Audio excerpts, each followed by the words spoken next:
good. I'm going to moderate this one, actually. Talking about what, by the way? What is the commonality between you guys? Tell the audience so that they know. Whoever wants to start. Aziza. Well, we're all from Southeast Asia. Couldn't you tell? Like, he's I am definitely Filipino. from Southeast Asia. Yes. Definitely. Well, we're not from Filipino, Southeast definitely. Asia. Definitely from Southeast Asia. We And just you? flew in from So Southeast Asia. can you name maybe the countries you're working, either where you're from or where you work you're from? I'm based in Manila, between Manila and Singapore, and I've been in Asia for 6 years plus. I built for Rocket Internet multiple organizations, among them Foodpanda and Easy Taxi. And now I'm building my own startups, which is focused on short-term rentals. It's a sort of Airbnb for office space. And we are operating already in Manila, Singapore, and we're starting already the regional expansion. And I'm based in Singapore, and I run an educational technology company in Singapore. Hi, I'm Aim, and I run Hubba, which is a network of co-working space based out of Bangkok, Thailand. I'm probably three of the folks here that are from with ethnicity from China. I'm very proud to say. I'm very easy to spot me. So if you love to know more anything about the co-working space and the startup scene in Southeast Asia, that's really going to be my pitch. Hello, I'm leading the advertisement and monetization issues at Aptoid. We are based in Lisbon, Portugal, and we have also offices in Singapore and recently Shenzhen in China. And your name is, because you haven't told the audience your name. And my name is Rishita. There you go. Sorry. So now we're going to ask the other panels. They each have their time to present themselves a small keynote, and then we'll do a Q&A. I'll decide the order. The first, Aziza, you start. So you can either sit, go there as you wish, as you prefer. Okay, I'll just stand, I guess. Yes, the So, slides how long will be do I on. get? Sorry? 8 minutes? Or should Yeah, I cut it down? 8 minutes. Okay, cool. 8 minutes. I'm not going to cut you out, guys. Go ahead. Well, hello, Beirut. Oh, I actually took this picture just as we were landing yesterday. I took this picture, so yeah, I'm pretty proud of that. But you guys have a beautiful coastal line. It's my first time in Beirut. Super excited to be here. So like I mentioned, I'm Aziza, and I run a technology education company in Singapore. Now, going back a bit to why I'm doing what I'm doing, I think it's really important to sort of say that first. So my story is that I believe that education has the power to transform lives, especially when it's delivered well. And the reason why I believe that is because of where I got started. So my dad, he graduated from university with pretty bad grades, and then right after that, my grandparents decided that my parents should get married. My mom was 21 years old, my dad was 22 years old, and then they had me in a tiny little town in India. And then my dad worked all sorts of jobs to try to make ends meet. We were barely scraping by. And then, one day he decided that this is not how I'm going to be bringing up my family. This is not how I'm going to be providing a future for my kids. So he did something pretty radical in those days, in the 90s. He quit his job. He went back to school, a computer training school, to learn more about computers. This was in the 90s when IT jobs were all the rage. So, it was a pretty tough time. My parents pretty much sold everything they had. They bet big on my dad's education, and it paid off. Pretty soon he got a job in Singapore in IT, and then we moved over there, and life became very, very different. I've been living there since I was 6 years old. So that's the main reason why I believe that education can be so transformative. So when I got the opportunity to grow General Assembly, I jumped at it. So at GA, what we do is that we help people pursue their passions by learning new skills that are in demand in the 21st century economy, like web development, user experience design, etc. And essentially what we do is that we build a community of learners and teachers, and we don't do it in isolation. We work very closely with startup ecosystem partners in Singapore, from corporates to VCs to accelerators and other startups. And we do a ton of great events and fireside chats. We were really lucky to have some of our Lebanese friends drop by Singapore in September. So some of those people were there, Tamara and Samer and everyone, and we were looking at what was the synergies between the Lebanese startup community and the Singapore startup community. So zooming back out to why Singapore's doing all these things and why we're investing so much in talent, it's because we've got this new initiative called Smart Nation. And the thing about Smart Nation is that it sort of aims to deliver services in Singapore in a much smarter way. Now, we've got our own share of problems in Singapore. We're a teeny tiny country, and we've got about 8,000 people per square kilometers. That's really, really crowded. And we've got an aging population, and we need to rethink the kind of ways we deliver, healthcare, technology, services, et cetera, to this population. We need to rethink how government services are done. How do we address these things? So what the government did was that, okay, you know what, they were like, okay, we're going to come up with this whole Smart Nation initiative. We're going to start attracting a lot of these amazing startups from all over the world to come over to Singapore and set up over here. And we also encourage our own homegrown startups. And Singapore is a great hotbed for developing the next generation of technology. We've got an amazing infrastructure, a corruption-free government. It's pretty easy to set up over there. But what we do need to work on is this part about education in technology and community. Now, every other startup founder you speak to will basically tell you that the one thing that they find really hard to find is talent. They're like, oh, we find it really, really hard to find web developers. We find it so hard to find UX designers. And that's why we plug in the gap. And the other thing that we do is that we build up the community. Now, if you look at successful communities, for example, there were 11 Nobel scientists from a teeny tiny Bell Labs in a tiny town in New Jersey. The PayPal mafia have over 2 unicorns per person. So these things were not created by random. It was created because you had a community to help you grow. So growing up in Singapore, and I'm not sure how it's like in Lebanon, what you're taught to do is that you're taught to study hard, go get a good job in a bank, preferably, or in a multinational corporation. And if you told your parents, like, oh, I'm going to go work for a startup, or I'm going to try out my own crazy idea, they'd be like, you're wasting all that money I spent on your education. But now that's changing because they're seeing that a lot of startups are exiting really successfully. They're seeing all these startup founders. We've got all these guys coming in, visiting Singapore and telling us all the great success stories. So, people want to pursue new skills. So we've got this gap, right? So we've got people who want to pursue new skills and we've got startups who need them. And that's where we come in. We bridge that gap by offering this education in all these new skills that are needed. And essentially what we feel we're doing as a community is that we're creating a place where it's a place of courage and opportunity because that's really what's needed to take the next leap of faith to go change your careers. Yep, that would be it. Oh, thank you.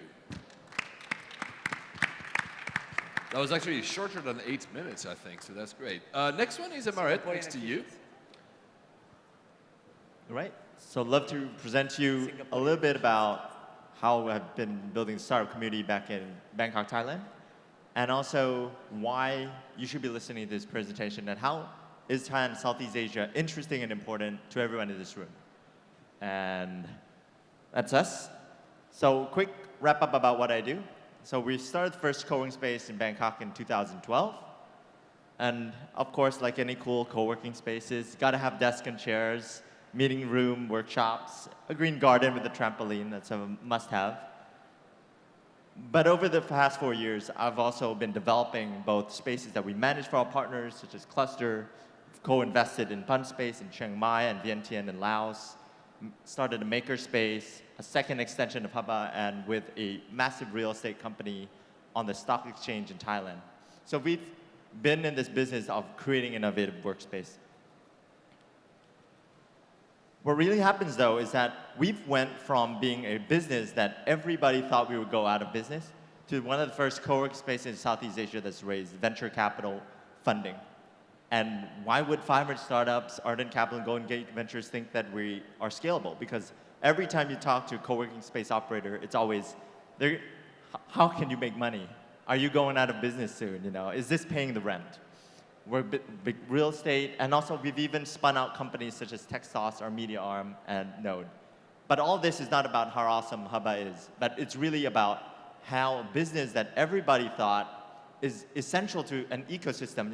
Let's have more co-working spaces. Let's have more community builders. But how do they actually turn that into a thriving business and actually become a scalable business? And that's what I want to share with you. A lot of you might be thinking about building communities in your home city, in a part of the district in Beirut. So let's go through that process. The other pitch I want to tell you before we head into the Hubba story is that there's a massive opportunity that's happening across Southeast Asia. And the link with Hubba and why we are doing this is that we see 600 million people across the region, and that's becoming integrated with an EU-type moment where we call the Asian Economic Community, which is happening early this year. And that's going to integrate these economies over the next decades and become a massive market of 11 countries. It's an amazing place to be right now. Big, twice as big as the US, a lot of young people, everybody's internet and mobile crazy, they're super social, they're growing fast, and e-commerce is booming. What's linking that, though, is that when I started, even before Hubba, and I thought of building an app, in Thailand, 67 million people, it's pretty awesome, it's pretty great. There's loads of cool things happening. Internet penetration, 147%, mobile penetration, 83 million 3G subscribers. All the data were pointing in 2011 that Thailand was amazing. But what happened, though, was that despite all the good things that we have, reasonable logistics, good credit card, payments, infrastructure, I couldn't start a startup. There was nothing going on in the ecosystem. There was no community. Nobody heard of the word VC, angel investment. People were still defining the word startup in government meetings in 2011. That made me realize, this is going to be really hard. Like, I have no idea. I'm an accounting grad that has never coded, never built an application before in my life.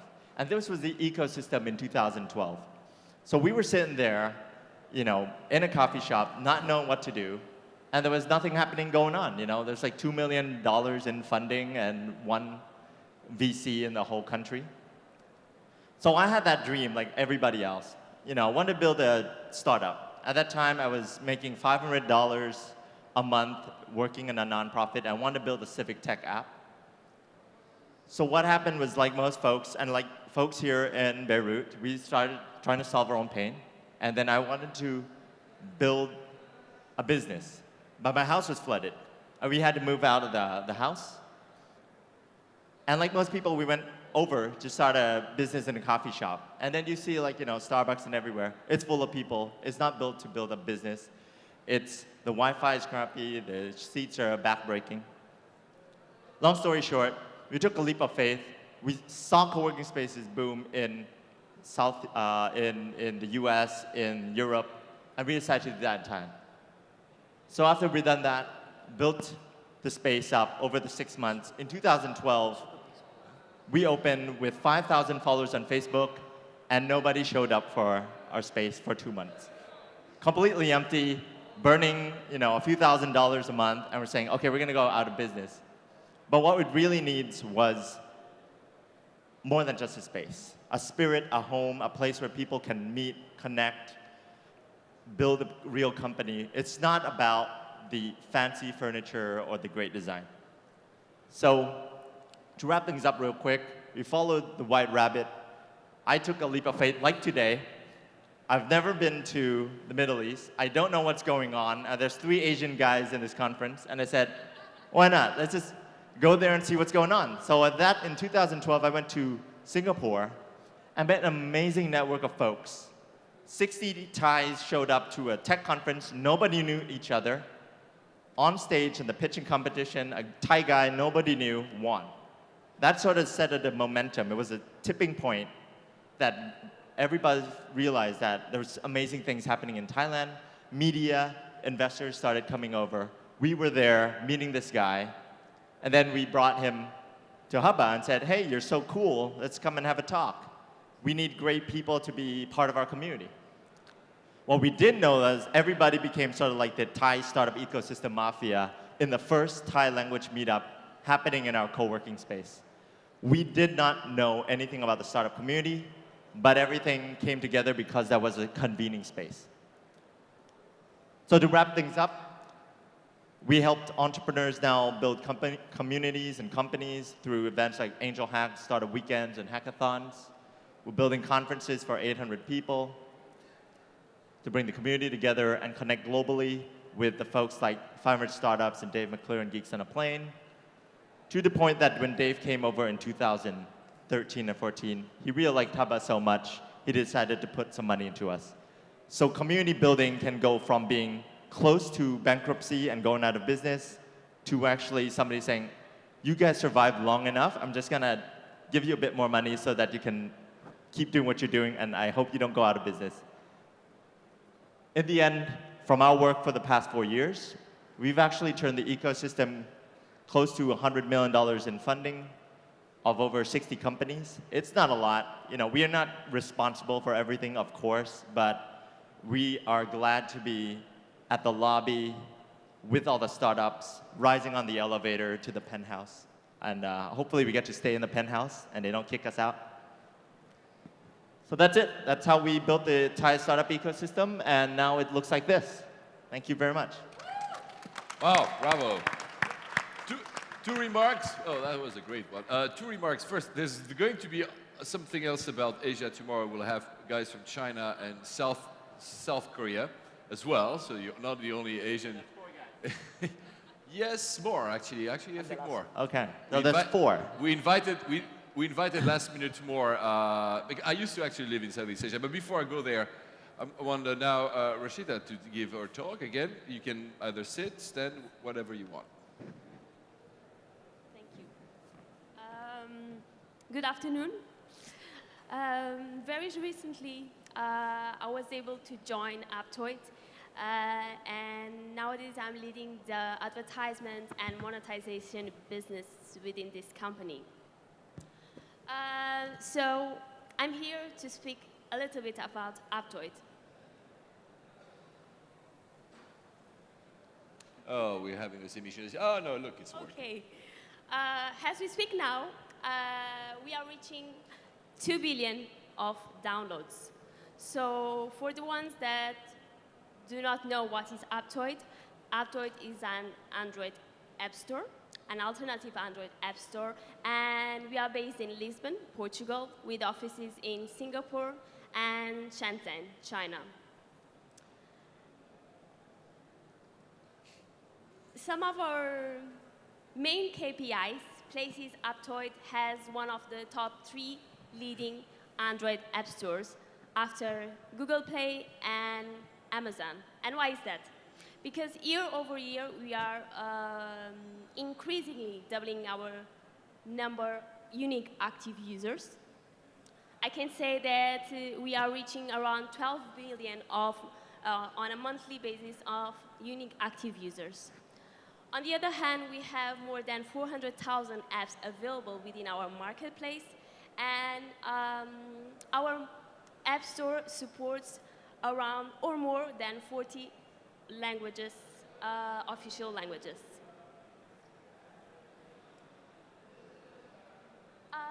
Basically, we offer our community of users, developers, and OEMs and telcos the opportunity to distribute their apps within our marketplace and create their own stores.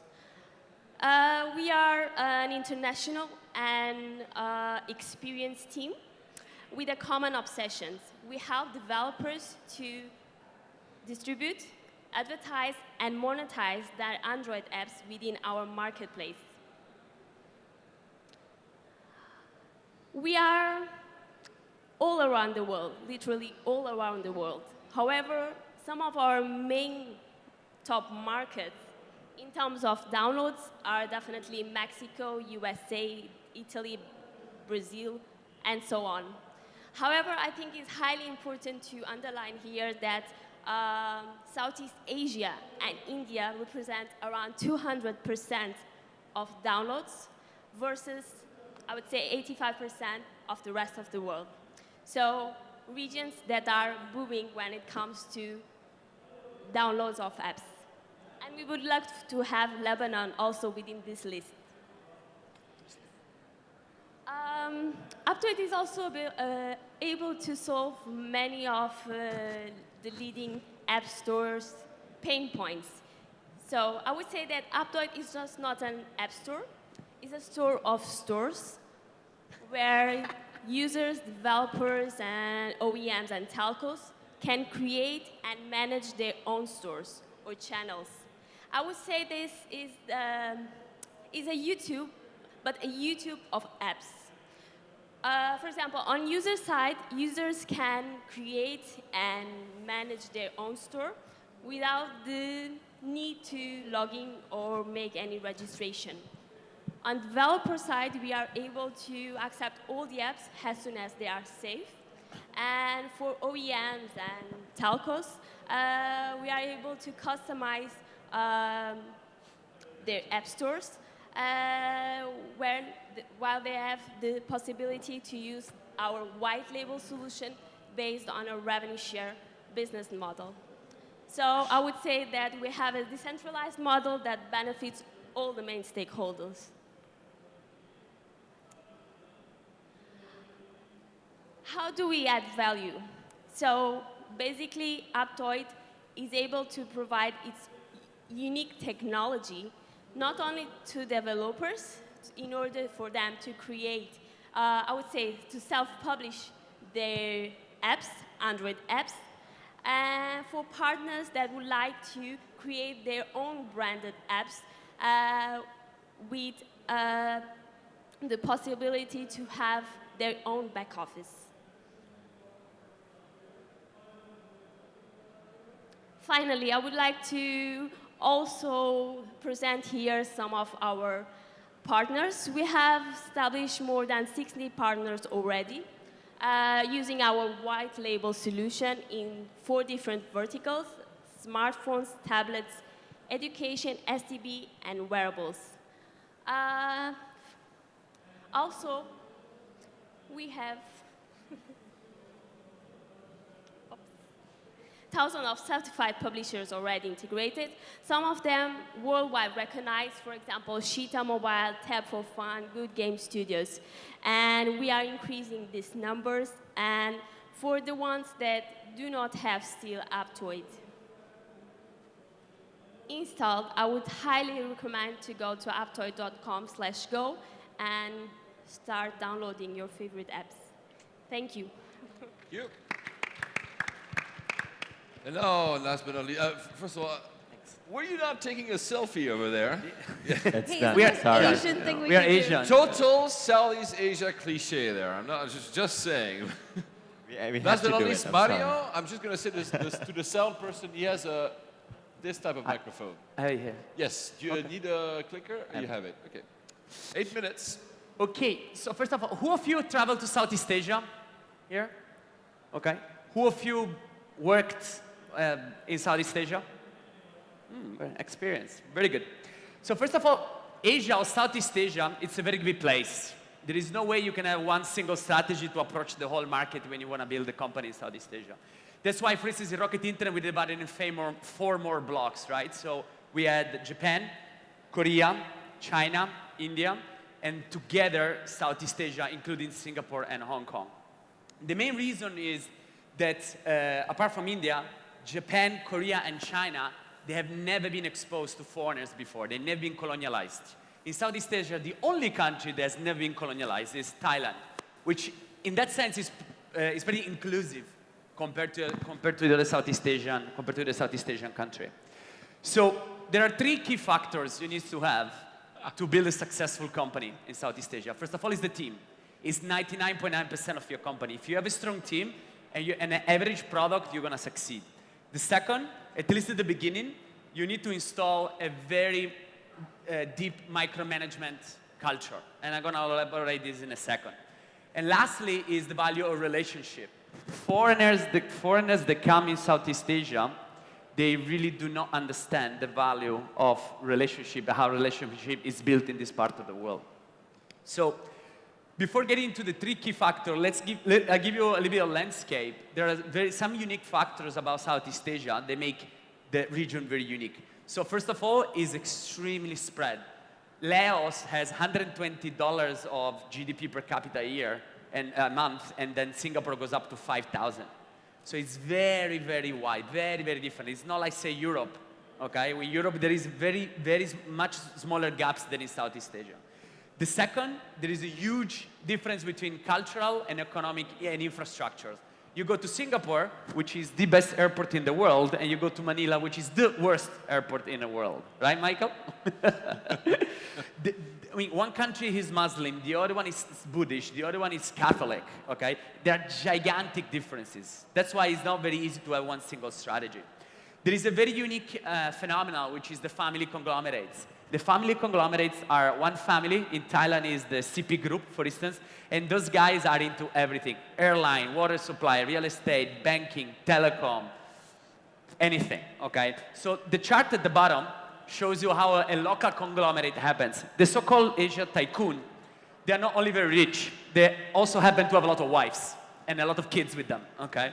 So what they do, let's say they have a real estate division, and the first kid is gonna be the CEO of the real estate division. Then they're gonna have a kid with another mistress, and the second kid is gonna be the CEO of the banking division, even though they have no banking experience, okay? So that happens that you have a gigantic, I mean, the real power stays between here, and then power is not distributed throughout the organizations. So the conglomerates, they hold so much power that within the conglomerates, there is no delegate. People don't delegate. Everything is in the control. The decision-making power is at the very top. They are very restricted economies.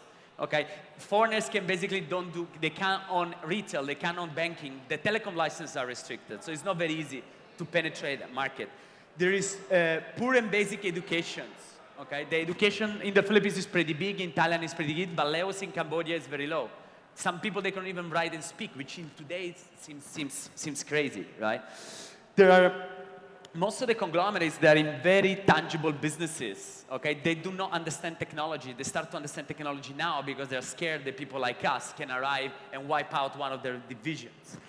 There is a big lack of cluster entrepreneurship, structured entrepreneurship, right? People wake up in the morning, they wanna do management consulting. The day after, they wanna be a beautician, and the day after, they wanna be footballers, okay? Every day, they change their minds. And there is a very big Asia cluster, okay? So in Asia, you find Vietnam and Cambodia, which is very good in textile. Half of the things we wear today, they actually manufacture there. Philippines is very good for call center. Most of your English call center support is actually based in Manila. In China, you have Shenzhen, which is a hardware cluster. So you see these cluster divisions in Southeast Asia. Now, the first things you have to understand about micromanagement is that regardless of what school you study, or regardless of what book you read about flat organization and delegation, you have to trash it. It just makes no sense. It's bullshit, okay? That just doesn't work. Because in Southeast Asia, although the conglomerates are very big, there are no Google-like companies. If you tell my employees, hey guys, tomorrow, remote working, great, nothing gets done, okay? They will never work, okay? That doesn't happen. Even, this is a picture I took in Tencent in Shenzhen, okay? This is the headquarters. The tech conglomerate in China, it looks like a call center. People in cubicle, okay? They want people to be focused. So you don't see open floors. That doesn't exist. Not yet. It's coming, but not yet. There is another thing. There is a tremendous respect. There is a tremendous respect to the boss towards the people below, okay? So employees there, they will never tell you they have a problem. One day, they will just not show up at work. Okay? They will never tell you they have a problem. They keep everything from themselves. One day they blow up and they resign. Okay? So there is a tremendous lack of communications across multiple levels. And they have the so-called, the printer is not working syndrome. When people come to me and said, boss, the printer is not working. I said, did you check it? Did you plug it in? Did you buy the ink, etc.? But no. Okay, so people don't really have still the entrepreneurial spirit to try to fix problems themselves. Okay? That's why, again, Asia is a very unique place to do business. People, like I said, are key. My team, I have to find them in call center because in the Philippines, it's the only corporation where you can find kind of skilled employees. I have to extract a call center DNA and inject an entrepreneurial tech startup DNA, which took me a couple of years, okay? So how do you find good people? Stay away from recruiters. Recruiters, they just throw you candidates, waste your time, and they hope that somebody's gonna stick. Some of the candidates are gonna get hired so they get their commissions. Good people? No good people. Bad people are surrounded by bad people. That's the same everywhere, but specifically in Asia. Never hire girlfriend, boyfriend, sister, brothers, mistress, okay? Recipe of failure. Because one day, you will see the whole family working for you. It's very problematic, okay? You need to hire people that are infected, okay? Infected with the DNA, that they feel the passion, that they love what they do. I'm gonna show you some pictures about this in a moment. You have to ignore the irrelevant. There are certain things doesn't really matter in Southeast Asia for simple position in which university they study. The best salespeople I have, they have very basic education, but they have a tremendous drive. That what makes a salesperson. Because rich kids, they study in very good school and they are lazy, very, very lazy, especially in Southeast Asia. So Google created the hiring panel, I created the firing panel. So when we had to fire people, we put it in a room and all the executives, they fired the person, giving them a feedback, okay? Because we want people to understand we are a serious organization in what we do. Okay, so please take a moment. This is an email which I received from one of my employees. Oh, I love that, okay? Which, please look at the red, I highlighted in red, right? So sorry boss, because of my motorcycle maintenance, then I had to go to Mercury drugstore to buy some drugs, and then my helmet was stolen, and I had problem with money, so bottom line, I couldn't come to work, okay? This was my reply. We do not run telenovelas, okay? I'm not in the filming industry, I am in a business, okay? I don't care why you didn't come to work, all the reason is that you did not come to work, okay? And traffic is never an excuse. The Asia metropolis traffic has been there for a century. It's most likely going to be there for another century. Traffic is never an excuse. So this is how I see throughout my Rocket experience how employees grow throughout the organization. The entry level, these are people that are going to probably quit within a couple of weeks, if not a week, okay? Then you have the adaptation level, where you're going to have some people that kind of get adapted to the culture of your organization, but are still not 100% sold in whatever you do if they want to do it as a job. They are skillable people, okay, but still maybe that's not the right path. Then you have the adoption level. The adoption level is when productivity tremendously goes up. Micromanagement disappears, impartial, okay? I don't check up on my employees anymore every day if they're punctual, etc., okay? So, and then brings you to the finalists, which are the stars. Nowhere like in the world, if you have an Asian which is committed to your company, this person, him or her, is going to kill for you and your company. Let me give you some example. When I was the CEO for Easy Taxi, I was calling myself the chief engineer officer, okay? It's like being a general on the front line every day, competing with customers, corruption, governments, employees stealing, you know, everything. Okay? It's a little bit like my employees. This is the relationship I have with my employees. I'm feeling like Yoda and Anakin Skywalker. Okay? I'm feeling like a mentor. I am the godfather of most of the kids of my employees, and trust me, they have a lot of kids. And they build a strong loyalty. We build a very strong loyalty.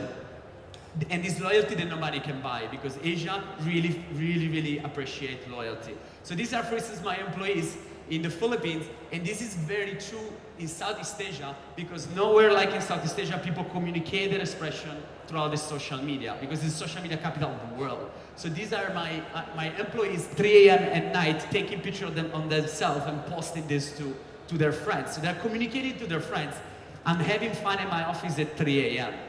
Okay, and this is an event that we launch where she said the special moment where your boss tells you you have a job well done. Okay, this is something you have to perpetuate in your company, but only you as a CEO can make it, nobody else can. This is another friend of mine, another employee of mine, that changed his Facebook name from Mike to Easy Taxi Mike. And that was the company we were running for Rocket. So these are the people that you want in your organization. Just very briefly here, education is key. We micromanage also the supply. This is how we were training driver at 3 a.m. in the morning.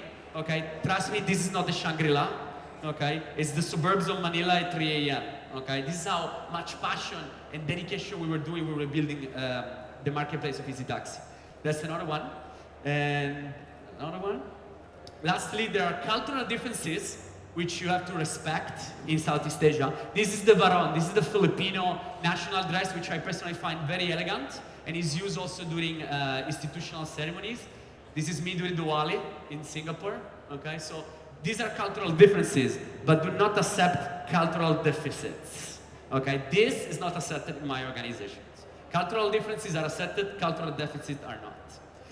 And lastly, these are where I see Asia tech opportunities now are in these 3 main segments, which are e-commerce, although it's, the biggest rocket companies are already there.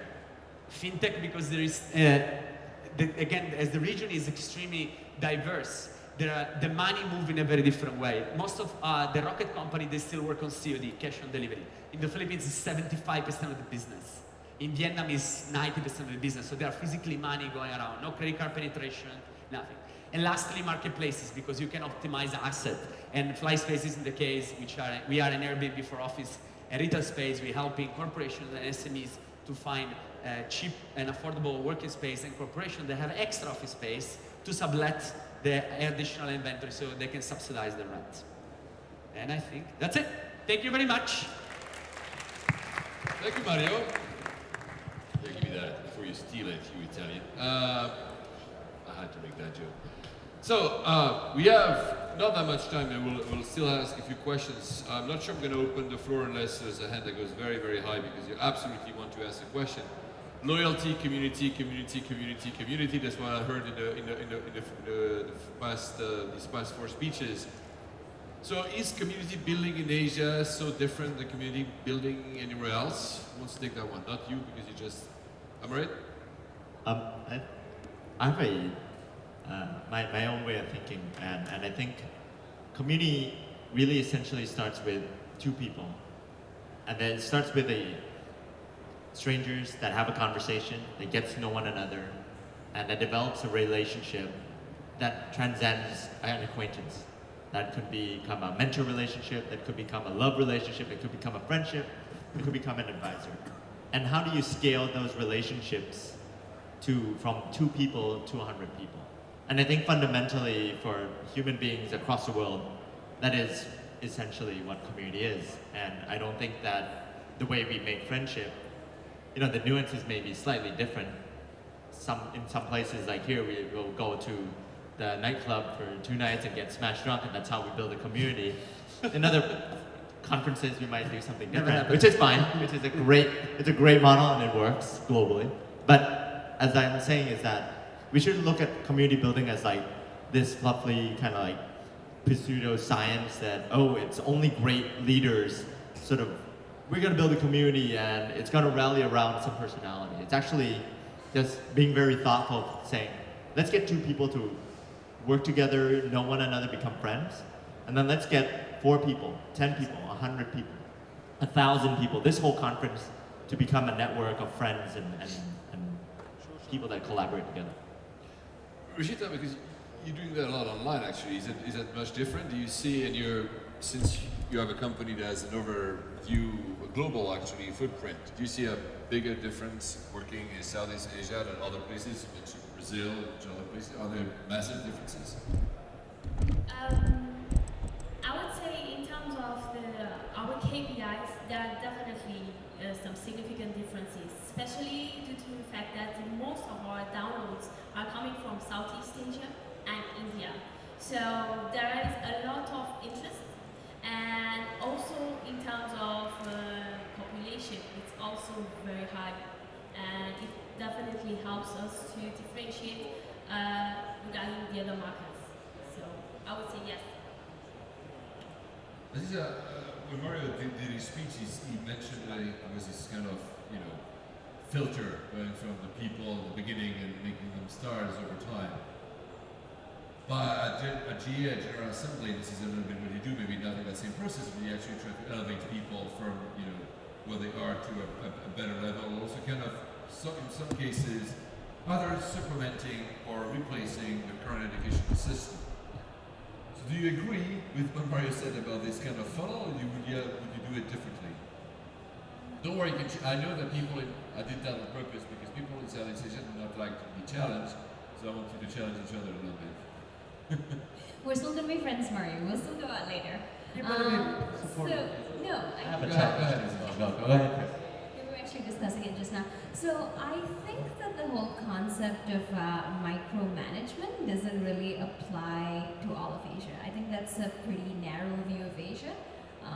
If I might say, that's a pretty colonialist way of Asia, if I could say that. I think that when you empower people with the kind of skill sets that they need, when you train them well, when you give them responsibilities, and when you hold them accountable, they do tend to perform. I think that's what we've seen. So when we help these startups build their talent, it's not like saying like, oh, we're just going to take in everyone, right? It's about saying that, okay, so here are your KPIs, here's the kind of skill sets that you need, go out there and figure out these skill sets and acquire them, and then we're going to hold you accountable to these, and if you don't need them, well, then you get fired. So yeah, I wouldn't really agree with the whole micromanagement thing, and I think Amarit has to add to that. You had something to say, go ahead. Well, I guess if the approach Mario takes may work in some organization, some setting, but when we work in a co-working space, we're trying to build a high-performance team. We really need to build a culture, and the culture of our co-work space and the community we want to work in has to be the same one as that we operate internally. So if we treat people not good, we micromanage them, and we be a boss rather than a leader, and then that sort of signals to the team that's like, okay, I'm just gonna do whatever my boss tells me, and that's it, because he's gonna scold me if I do something wrong, if I go over the line and all that. And then in the end, you actually want people to, like a great startup, replace you eventually.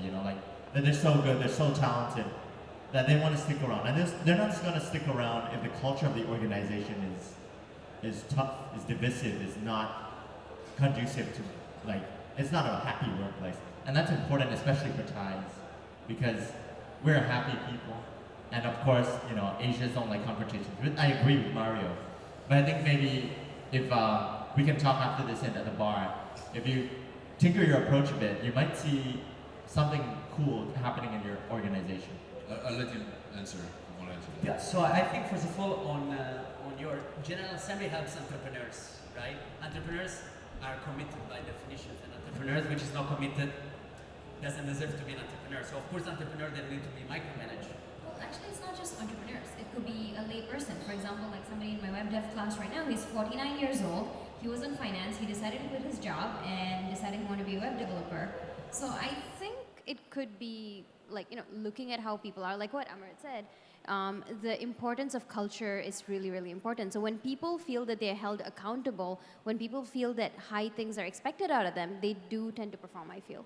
Yeah, I mean, like Steve Jobs said, right? If you want to have an organization full of talented people, it means that they're so talented you don't actually have to tell them what to do, and that's what you said, right, Mario? The reason I came to this conference is that I'm not actually micromanaging, like you said. It's actually, we've empowered, we've picked the right people, we've created a culture that attracted high talented people. They can actually run Hubba while I'm in Beirut and have no control of what the hell they're doing. So I think that may be something that we should debate on. If you run a very complex organizations like the Rocket organization, we have hundreds of employees per ventures per country, and Southeast Asia was by far the one with the highest rotations. And then, everybody might don't agree with Rocket's management stuff, but business is a tough place. I mean, if you want to be an employee, be an employee. But if you wanna be an entrepreneur, be an entrepreneur. I just think that, especially on the blue collar level, because all our e-commerce ventures, we have hundreds of drivers and bikers, etc. Those people, they think to such a short-term mentality, and I'm going down to 24 hours. So if today they can eat, the day is over. Right? Tomorrow it's another day, like the gazelle in the savannah. Okay, the approach you have in your daily working ethics is completely different. Okay. My employees are all Asian, and they're all stellar employees. It just took us a long time to find them and train them. Okay. By the beginning, we always have the joke when I send an email that is a little bit more pushy, and I said, "Boss, don't micromanage me anymore." Okay. They also acknowledge it. Okay. But personally, and I built some pretty big organizations in Southeast Asia. I don't see at the beginning. I don't see on the way to start. Let me dive down because we only have a few seconds before I have to close this one. People say, maybe challenge me if it's not right. We often hear about Southeast Asia being very community-driven as societies. I'm not even talking about building a community. I'm not even talking about building a company, but as societies. This is why I started. My first question was, is there a difference? I'm not saying. I mean, countries like Lebanon, I come from Greece. There are countries that are more community-driven than others. Everywhere. But as a group, and I know that there are very, very big differences between the countries, that's also something that sometimes is looking at Asia is like, yeah, well, you cannot just single it out. There are so many differences. But don't you think that this community-driven aspect, first, you might disagree, you might challenge me, but if that's the case, don't you think impacts the way you either sell online, you either hire people, you either build a community, build a company like you. Simply the way you even sell your services and talk to your customers, potential customers. Does it help that they have a community sense ingrained in them at first? Does it help? Whoever wants to take it. Aziza. Okay. I think it definitely helps because, for example, like, even when you look at how sometimes people land jobs in startups as developers, right? You don't do it like through the traditional method of like, oh, I'm going to get a recruiter and then they're going to headhunt. People don't like recruiters anymore. So what you do is that you go to meetups, you contribute to open source software, you contribute to a lot of these hackathons, etc. People start noticing you, and then founders start approaching you, and they're like, oh, I want you to be my developer. I think that's where the whole like community spirit really happens. And you're right. Like I think, I guess like Amarit could speak better for Thailand, and like he could speak better for Philippines. But I think where Singapore is concerned, having that community really helps because what you have is like, you've got like this group of like entrepreneurs and startup people who are all in the know.